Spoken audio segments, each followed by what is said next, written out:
सभी का स्वागत है। मैं हूं आपके साथ शिखा मेहरोत्रा। शुरुआत करते हैं बिहार झारखंड खबरों की। औरंगाबाद में मिनी गन फैक्ट्री का भांडाफोड़ किया गया है। बता दें, पुलिस ने गुप्त सूचना के आधार पर छापेमारी करते हुए आरोपी को गिरफ्तार किया और साथ ही पिस्टल, गोली और हथियार भी बरामद किया है। मिली जानकारी के अनुसार आरोपी द्वारा पिस्टल सहित कई हथियार बनाने और बेचने का काम किया जाता था, जिस पर कार्रवाई करते हुए थानाध्यक्ष एसआई, एएसआई आरोपी के घर से छापेमारी की और ये तमाम हथियार बरामद किए। कासमा को गुप्त सूचना प्राप्त हुई कि ग्राम चेव में प्रभुदास पिता लक्ष्मण दास के घर पर अवैध तरीके से हथियारों का निर्माण किया जा रहा है। प्राप्त सूचना के सत्यापन हेतु थानाध्यक्ष कासमा द्वारा त्वरित कार्रवाई करते हुए ग्राम चेव में प्रभुदास के घर तलाशी ली गई। तलाशी के क्रम में प्रभुदास अपने घर से फरार पाया गया, परंतु हथियार एवं हथियार बनाने की सामग्री और संबंधित उपकरण उसके घर से बरामद किए गए हैं, जिस संबंध में कासमा थाना कांड संख्या 140/23 दिनांक 17/8/23 सुसंगत धाराओं में दर्ज कर दिया गया है और बरामद हथियार एवं उपकरण को विधिवत जब्ती सूची बनाते हुए जब्त किया गया है और पुनः गुप्त सूचना के आधार पर ग्राम कैलाशपुर थाना कासमा से उक्त कांड के प्राथमिक अभियुक्त प्रभुदास पिता लक्ष्मण दास साकिन चेव थाना कासमा को गिरफ्तार किया गया है। हथियार उपकरण इस तरीके से हैं: 2 देसी कट्टा, 2 अर्धनिर्मित कट्टा, 1 2 नाली बंदूक, 2 देसी मस्केट, 16 जिंदा मस्केट के कारतूस, 9 खोखा, 4 9mm के कारतूस, 1 देसी कट्टा की गोली, 1 ब्लोवर, 2 अर्धनिर्मित बैरल, 1 आर, 1 हेक्सा ब्लेड, 1 हेक्सा फ्रेम, 1 छिन्नी, 1 मिनीवाइस। अवैध निर्मित शस्त्र को अभियुक्त के द्वारा किसके कहने पर और कहां सप्लाई किया जा रहा था, इस संबंध में गहराई से छानबीन जारी है।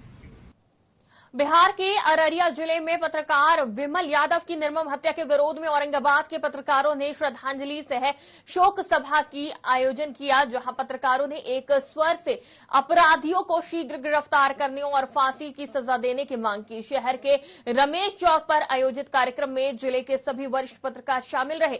पत्रकारों ने शोक सभा में 2 मिनट का मौन रखकर दिवंगत पत्रकार की आत्मा की शांति के लिए प्रार्थना की। देखिए, इन दिनों बिहार में लगातार पत्रकार असुरक्षित और आए दिन लगातार ऐसे घटना सुनने को मिलता है जहां पत्रकारों के साथ अब ये घटना घटी है। तो पहले तो मैं बिहार सरकार से कहना चाहूंगा कि बिहार सरकार पत्रकारों को सुरक्षा प्रदान, अगर पत्रकारों को सुरक्षा प्रदान नहीं करती है बिहार सरकार, तो आने वाले दिन में एक नहीं ऐसे सैकड़ों पत्रकार हो गए जो गोली के शिकार होंगे, रोड पर उनकी हत्या होगी, घर में घुसकर अपराधी उनकी हत्या करेगा। तो इस तरह से अगर पत्रकार जो कलम का सिपाही है रात दिन मारा जाएगा, तो आप उससे अंदाज लगा सकते हैं कि समाज में कितना अराजकता फैली हुई है। और इस बात को लेकर मैं बिहार सरकार से अनुरोध करूंगा, बिहार सरकार अपने प्रदेश में ऐसे कानून लाए जो पत्रकारों की सुरक्षा प्रदान करे। और खास करके जो आज अररिया में घटी है, इससे आप जानते होंगे कि इनके बड़े भाई का भी हत्या हुआ था और इनके बड़े भाई की हत्या में मुख्य गवाह थे, जिसको लेकर लगातार अपराधी इनका टारगेट कर रहे थे। और अनहोनी की बात बताइए कि आज सुबह ही इनकी हत्या कर दी गई उन अपराधियों के द्वारा, ताकि इस तरह का भीत से गवाही न दे पाए या कोर्ट न जा पाए। जो भी मामला है तो जांच का विषय है, ये सामने भी खुलकर आया नहीं है कि आखिर हत्या इनकी कौन किया है। इसको लेकर के आज हम औरंगाबाद में पत्रकार संघ जो है एक बैठक किया, जिसमें हम लोग मौन होकर मृत आत्मा का श्रद्धांजलि दिए और खास करके जिला प्रशासन और बिहार सरकार से ये अनुरोध करूंगा कि आखिर जो भी हत्यारा है उसको जल्द से जल्द गिरफ्तार करे और आने वाले समय में पत्रकारों को सुरक्षा प्रदान करे ताकि पत्रकार सुरक्षित रह सके। प्रशासन की कई कोशिशों के बाद ही सड़क हादसे थमने का नाम नहीं ले रहे हैं। खबर बेतिया से है, जहां एक बोलेरो ने 6 स्कूली बच्चों को रौंद दिया, जिसके बाद स्थानीय लोगों ने इस घटना की जानकारी को पुलिस को दिया और मौके पर पहुंची पुलिस ने घायल बच्चों को मेडिकल कॉलेज में भर्ती कराया। बता दें, इलाज के दौरान एक बच्चे की मौत हो गई, बाकी घायलों का इलाज चल रहा है। पुलिस ने शव को पोस्टमार्टम के लिए भेज दिया है। ये मछली लोग पहले मरनी शुरू की है, वहीं पे हम लोग को सूचना मिला कि घटना एक्सीडेंट हो गया है, तो हम लोग गए थे। 2 बच्चे को डेथ कर चुके थे और 3 घायल थे। इसको हम लोग 112 वाले हैं लेके आके हॉस्पिटल ले आए। किस स्थिति के बच्चे पता को चला? नहीं, अभी थोड़े की स्थिति नहीं है, तो हम लोग को खबर दुमका से है, जहां अनुसूचित जनजाति आवासीय बालिका उच्च विद्यालय के प्रभारी प्रिंसिपल और तैनात नाइट गार्ड पर गंभीर आरोप लगे हैं, जिसके बाद उन्हें गिरफ्तार कर लिया गया है। बता दें, छात्रों ने इस बात की शिकायत की थी कि प्रिंसिपल और नाइट गार्ड उनके साथ अश्लील हरकत करते थे। और यही नहीं, छात्राओं ने यह भी आरोप लगाया कि प्रिंसिपल और नाइट गार्ड दोनों स्कूल परिसर के अंदर बैठ के शराब पीते थे। छात्रों की इन शिकायतों के बाद जिला प्रशासन ने टीम गठित की और दोनों आरोपियों को गिरफ्तार कर हिरासत में लिया। दुमका के ढांकोडी गांव में एक पति ने अपनी ही पत्नी की निर्मम हत्या कर दी और इसके बाद अपनी पत्नी के शव को आनन फानन में जला भी दिया। आरोपी को शक था कि उसकी गैर मौजूदगी में पत्नी का गांव के एक युवक के साथ अवैध संबंध था। वहीं जिसके बाद आरोपी पति, पुलिस ने आरोपी गिरफ्तार कर लिया है और जांच में जुट गई है। थाना क्षेत्र में पति के द्वारा अपनी पत्नी को हत्या किया गया है, साथ ही साथ उसका शव को पुलिस के जाने से पहले ही जला दिया गया। ऐसा सूचना मिला हम लोग को, तो गए तो उसके निशानदेही पर जहां जलाया था उसका अवशेष भी मिला और उससे कड़ाई से पूछताछ किया गया तो उसने अपना जुर्म भी कबूला कि हम उसके मारे जिससे उसकी मृत्यु हो गई। उसको संदेह था कि उसकी पत्नी जो है अन्य लोगों के साथ अवैध संबंध है, जिसे उसी शक के आधार पर उसको मारपीट किया था जिससे उसकी मृत्यु हो गई। और जो डंडा का इस्तेमाल किया था वो भी बताया कि इसी से मारते उसको हम लोग। जब नहीं, अभी तक तो उसी का हाथ है कि मारने में।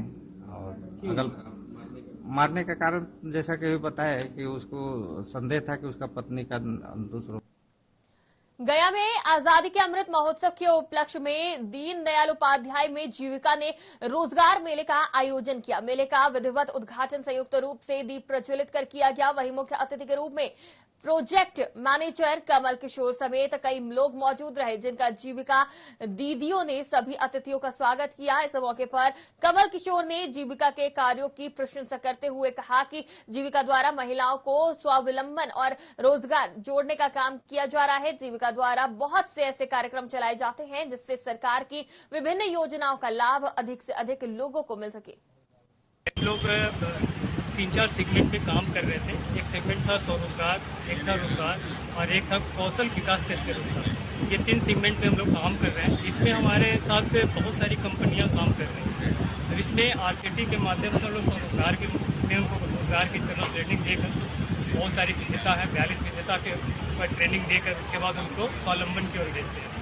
इसके बाद हम लोग बहुत सारे डायरेक्ट प्लेसमेंट में यहाँ कंपनियां बुलाई हुई हैं, जैसे शिव शक्ति फर्टिलाइजर्स है, नवभारत फर्टिलाइजर्स है। ये लोग बिहार में नौकरी देता है। इसके अलावा हमारे पास है वेलस्पून, एक बहुत बड़ी कंपनी है, वो भी आज यहाँ पे शिरकत की हुई है।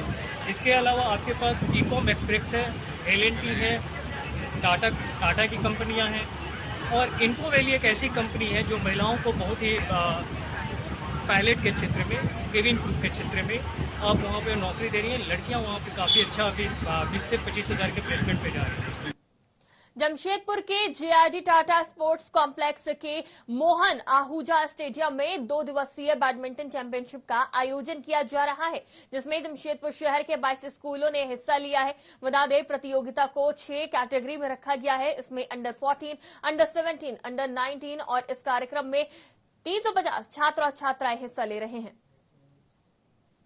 सावन माह के 7वें सोमवार यानी आगामी 21 अक्टूबर 2023 को मानगो गांधी मैदान में आयोजित होने वाले विराट भजन सम्मेलन का आयोजन किया जाएगा, जहां सुप्रसिद्ध भजन गायिका शहनाज अख्तर शिरकत करेंगी। कार्यक्रम स्थल की व्यवस्था के बारे में जानकारी देते हुए नीरज सिंह ने कहा कि संघ की ओर से 400 फुट लंबा जलरोधक पंडाल बनाया जा रहा है, जिसमें लगभग 5000 लोगों के बैठने की व्यवस्था की गई है।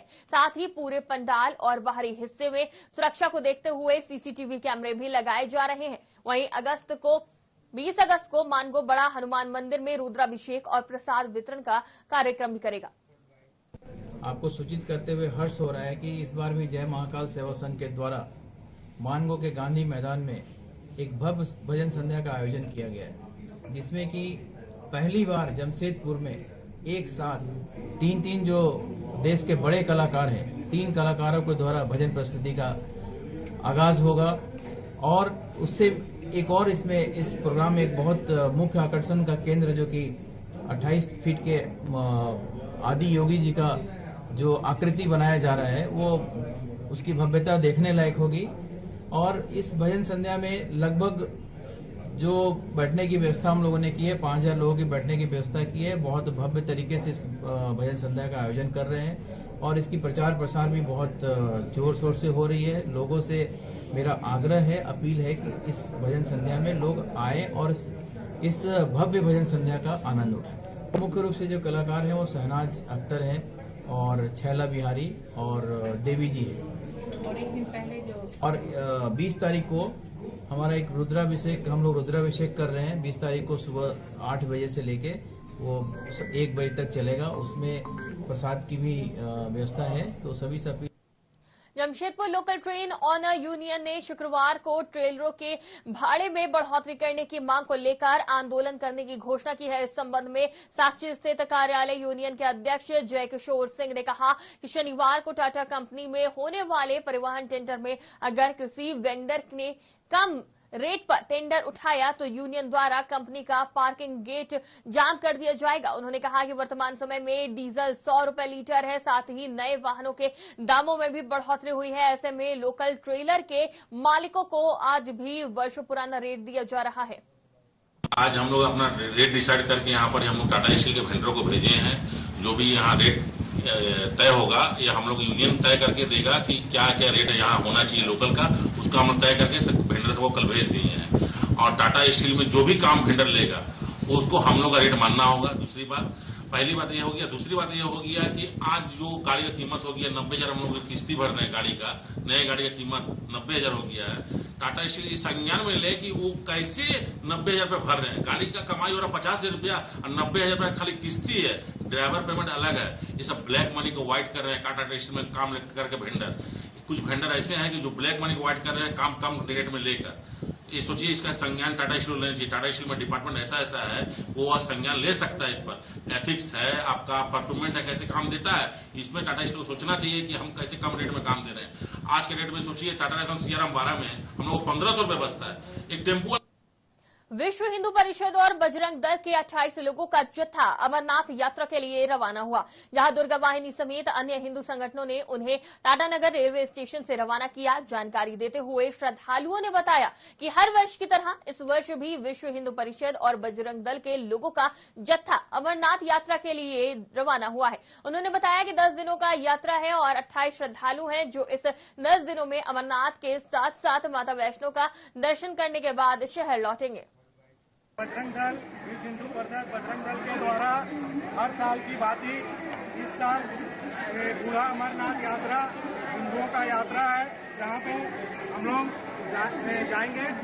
26 लोगों का टीम है, लेकिन वो बढ़ के फिर और 28 लोगों का टीम हम लोग बूढ़ा अमरनाथ जम्मू के लिए निकल रहे हैं। कितने दिन का यात्रा है ये यात्रा? हम लोग 10 दिन पूरा टोटल लग रही है। फिर वहाँ से हम लोग वैष्णो माता जाएंगे और वैष्णो माता से इधर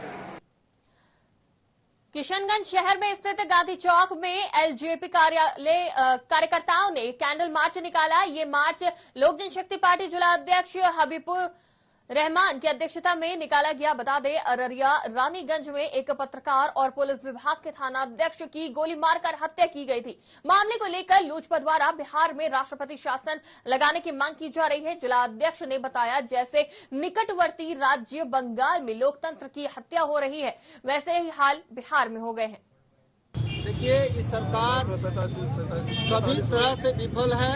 इसका जीता जाता सबूत आपके सामने में है कि जिस तरह आए दिन गरीब मजदूर बिजनेसमैन जिस तरह हत्या हो रही थी, और बीच में अभी हाल ही में आज भी हमारे देश के चौथे स्तंभ में इसका जगह है कि गरीब गुरुओं का आवाज उठाना और हक के लिए लड़ाई करना, और उस व्यक्ति को भी इन्होंने हत्या करवाने का काम किया है। इसीलिए हम लोग कहते हैं ये हत्यारे सरकार है। इसका विरोध में हमारे राष्ट्रीय अध्यक्ष माननीय चिराग पासवान जी 2020 से ही आए दिन सभी जगह में पूरे बिहार में हर एक जिला में जा करके लोगों से मिलना और हर समस्या का समस्या में जाके खड़ा होना, हर दुख में जाके खड़ा होना हमारे राष्ट्रीय अध्यक्ष जी का ये पहला प्राथमिकता रहा। और जिस तरह का जंगल राज 2 का आगाज हो चुका है, इसमें से कहीं से कोई छुपाने वाली बात नहीं है।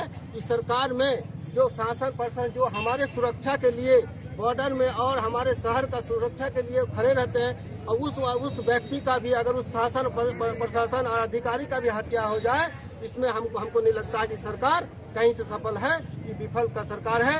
जंगल राज 2 का आगाज हो चुका है। झारखंड के लातेहार जिले के निवासी कोयला कारोबारी और भाजपा नेता राजेंद्र प्रसाद साहू की हत्याकांड की जड़ में पैसे को लेकर ही विवाद था। उग्रवादी संगठन टीएसपीसी ने एक प्रेस विज्ञप्ति जारी कर इसका खुलासा किया है। हालांकि पुलिस को भी इसका अंदेशा था कि इस हत्याकांड में उग्रवादी संगठन की सम्मिलित है।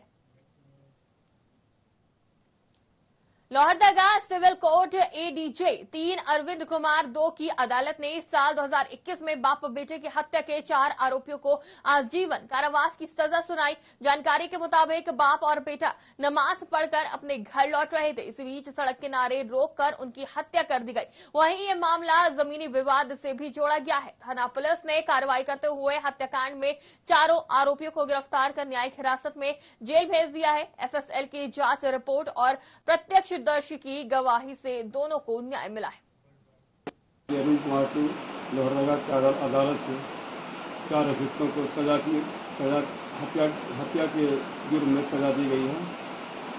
घटना का सारांश है कि दिनांक 23/4/21 को 4 अभियुक्त जमाल अंसारी, कमाल अंसारी, उसकी मां कुर्सिया बेगम तथा उसकी बहन मारूफा खातून, इन सबों ने मिलकर 2 व्यक्ति कुर्बान अंसारी एवं उसके पुत्र जमाल अंसारी की हत्या शाम 5 बजे सड़क पर ही कर दी थी। इसी केस में आज जज साहब ने हत्या 302 दफा में आजीवन कारावास और 30,000 का फाइन चारों को। इसके अलावा 307 में 10 साल की सजा और 10,000 का फाइन, 20,000 का फाइन। इसके अलावा 326 में 3 साल की सजा और 10,000 का फाइन किया है।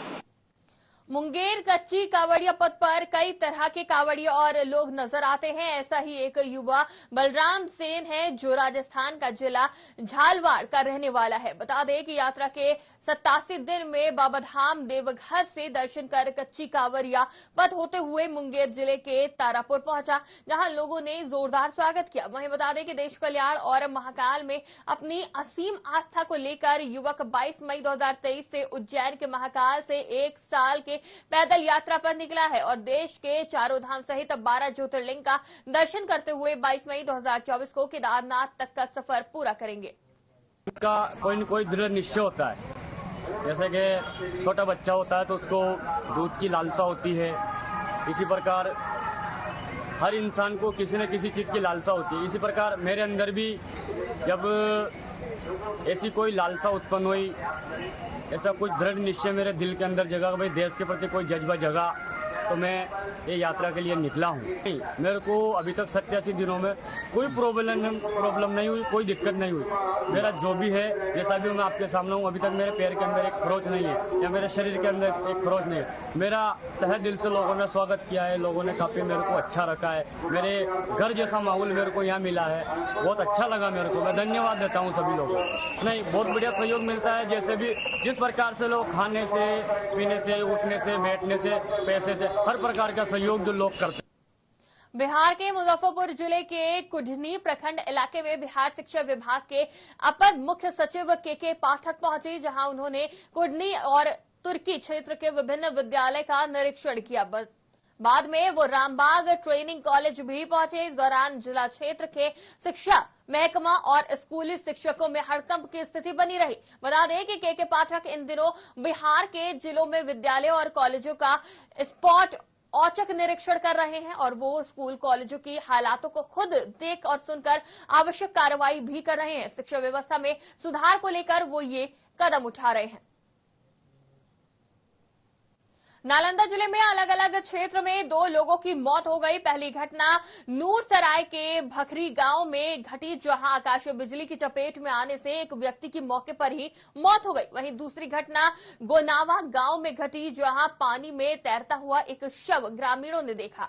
घटना के संबंध में मृतक के भाई का आरोप है कि मृतक की पत्नी का किसी से अवैध संबंध था और इस हत्या के पीछे मृतक की पत्नी की आशंका जताई जा रही है। है। वजह यही है कि घटना के पीछे हमारा भाभी का हाथ है। जैसे कि हमारा भाभी किसी और से संबंध लाड़ा लाड़ी किया और बोला कि हम इसको मरवा दें। वो तालाब के पास का सिर देते यहाँ हुआ था, इसमें रस्सी था और इसमें गमछा। मालूम नहीं है कौन किया होगा। हमारा खबर नालंदा से है, जहां भगवान Mahavir institute of medical science अस्पताल का अल्ट्रासाउंड विभाग के कर्मियों ने संस्थान के ही मेडिकल की पढ़ाई कर रहे एमबीबीएस विद्यार्थियों पर अल्ट्रासाउंड रूम में घुसकर मारपीट, गाली गलौज और तोड़फोड़ का आरोप लगाया है। घटना के बाद दर्जनों की संख्या में नाराज अल्ट्रासाउंड एक्सरे के टेक्नीशियन और स्वास्थ्य कर्मियों ने अस्पताल प्रबंधन के कार्रवाई की मांग की है और इस घटना के बाद अल्ट्रासाउंड बंद हो जाने के कारण दूर दराज से आए सैकड़ों मरीजों को अल्ट्रासाउंड कराने के लिए प्राइवेट लैब का रुख करना पड़ा। प्राचार्य पीके चौधरी ने बताया कि सीसीटीवी फुटेज भी देखा जा रहा है, जिसके बाद मामले की जांच होगी। यहाँ तो सब लाइन में लगे हुए थे। और एकाएक मेडिकल का छात्र आए।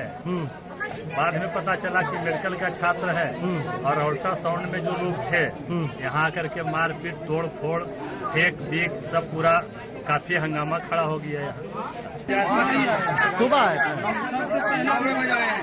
एक्चुअली ये घटना कल की है। कल उन्होंने एक अटेंडेंट को लेके अल्ट्रासाउंड कराने के लिए हमारे विभाग में आए, बिना कोई एप्रॉन और बिना आई कार्ड के। गार्ड के द्वारा रोके जाने पे भी नहीं रुके, डायरेक्ट हमारे पास आए। फिर भी उनका पेपर ले लिया गया। 10-15 मिनट में अल्ट्रासाउंड हो गया। जाते जाते गाली गलौज करते गए और धमकी देते गए कि बाहर निकलो, तुम्हें मारेंगे, देख लेंगे हमारी क्या औकात है। और आज 30 से 50 की संख्या में आए। हम अपने काम में मग्न थे, अल्ट्रासाउंड की एंट्री कर रहे थे। हम पे हमला बोले, मारपीट किए। बीच बचाव के लिए महिला कर्मी आई, उनके साथ भी मारपीट की गया और बदतमीजी की गई। सारे सामान क्षतिग्रस्त। भाजपा के प्रदेश अध्यक्ष सम्राट चौधरी ने अररिया में पत्रकार की गोली मारकर हुई हत्या को लेकर मुख्यमंत्री नीतीश कुमार पर सीधा हमला बोला। उन्होंने कहा कि अब बिहार में चौथे स्तंभ के लोगों पर भी हमला होना शुरू हो गया है। इसका उदाहरण है कि अररिया में पत्रकार की गोली मारकर हत्या कर दी गई। वहीं बीते दिनों समस्तीपुर में एक दारोगा की भी गोली मारकर हत्या की गई। ऐसे में उन्होंने नीतीश कुमार पर प्रहार करते हुए कहा कि अपराध को समझने के लिए नीतीश कुमार को एक नया चश्मा देना पड़ेगा। नीतीश कुमार दिल्ली घूम रहे हैं, लेकिन बिहार में अपराधी बेलगाम है, उनकी चिंता नीतीश कुमार को नहीं। अररिया जिले में जिस तरह बिमल यादव जी की हत्या हुई, यह अत्यंत ही दुर्भाग्यपूर्ण है कि लोकतंत्र के चौथे स्तंभ के पत्रकार साथियों की हत्या शुरू हो गई, थानेदार की हत्या शुरू हो गई। और वो तो गवाह भी थे, उनके भाई सरपंच की हत्या हुई थी, उस मामले के भी गवाह थे। पुलिस सुरक्षा देने में विफल रही और नीतीश कुमार जी आराम से दिल्ली और बॉम्बे घूम रहे हैं और बिहार में उनको अपराध दिखता ही नहीं। एक नया चश्मा उनको हम लोग को देना पड़ेगा, जिसमें बिहार के अपराध उनको दिखे कि बिहार में पुलिस वाले मर रहे हैं, बिहार में पत्रकार की हत्या हो रही है, गौ तस्कर जागृत हो गए हैं, बालू माफिया, शराब माफिया और गुंडों का राज स्थापित हो गया है। नीतीश कुमार जी के लिए बाहर से चश्मा बना। बिहार झारखंड की खबरों में फिलहाल इतना ही। मुझे दीजिए इजाजत। नमस्कार।